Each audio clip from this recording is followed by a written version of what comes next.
Hello and welcome to German Lessons with Mr. Ferguson. Hallo und herzlich willkommen zum Deutschunterricht mit Herrn Ferguson. Diese 11. grammatische Stunde, the 11th grammar lesson, ist Modalverben im Präsens, modal verbs in the present tense. This lesson is designed to assist with the understanding of the more complex aspects of German grammar and is suitable for students studying for GCSE or A-level in the UK, or students of an equivalent level. In terms of CEFR language learning levels, this is approximately A1 level.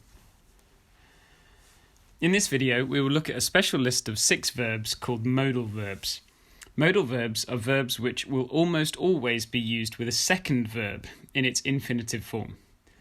In English, these 6 verbs are to be able to, or can, to have to, or must, to be allowed to, or may, to want to ought to, or should, and to like to.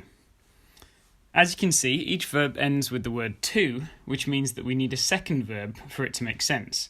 For example, I can speak German. We must eat healthily. May I open the window? I want to swim. You should speak to her. I like to play. It's worth noting that when we use these verbs in German, they almost always have a second verb. I will explain the exceptions to this rule at the end of the video.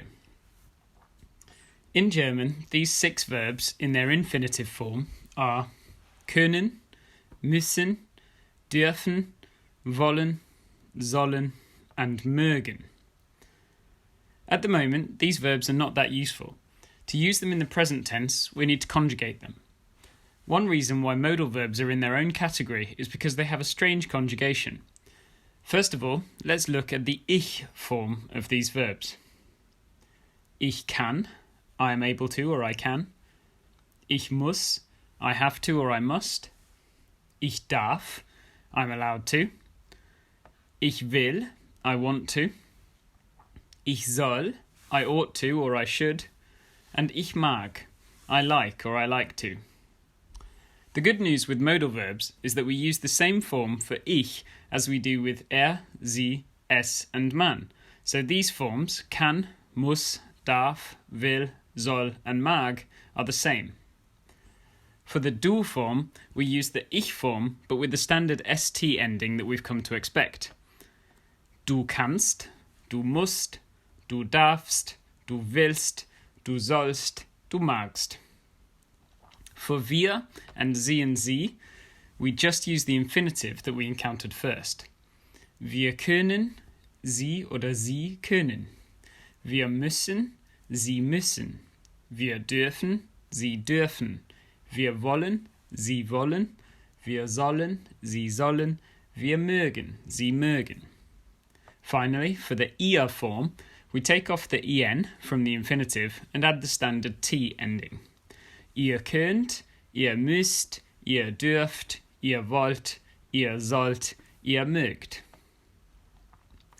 In German, there's a rule that if there are 2 or more verbs in a clause, the first will be in the second position. This was discussed in the first word order video, so if you aren't sure of this, click here to watch that video now.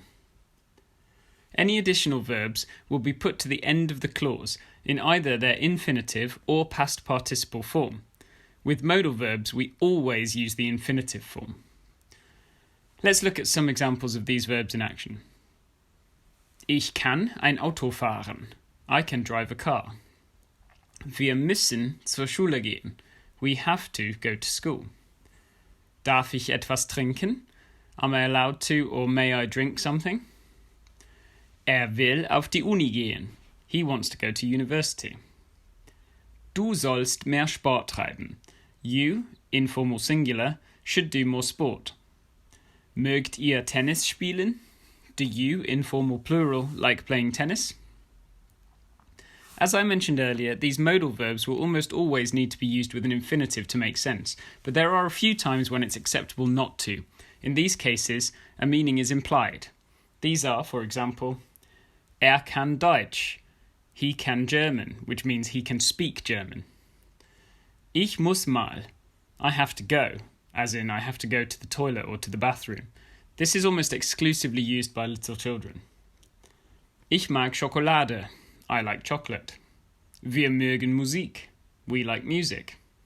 Actually, mögen is most commonly used with a noun as the direct object, the thing being liked.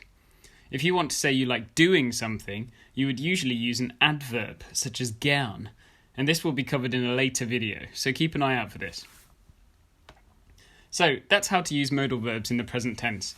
These verbs are really helpful for expressing yourself, so it's a good idea to pause the video now to remind yourself how they conjugate, and that they almost always have to be used with an infinitive at the end of the clause. Habe ich etwas vergessen? If you're a native German speaker and think I've forgotten something important about modal verbs in the present tense, or any exceptions to the rule, please write a comment below. Bitte schreibt einen Kommentar. Finally, please don't forget to click subscribe to receive all of my German lesson videos, language learning tips and updates. Otherwise, from me is Danke und auf Wiedersehen.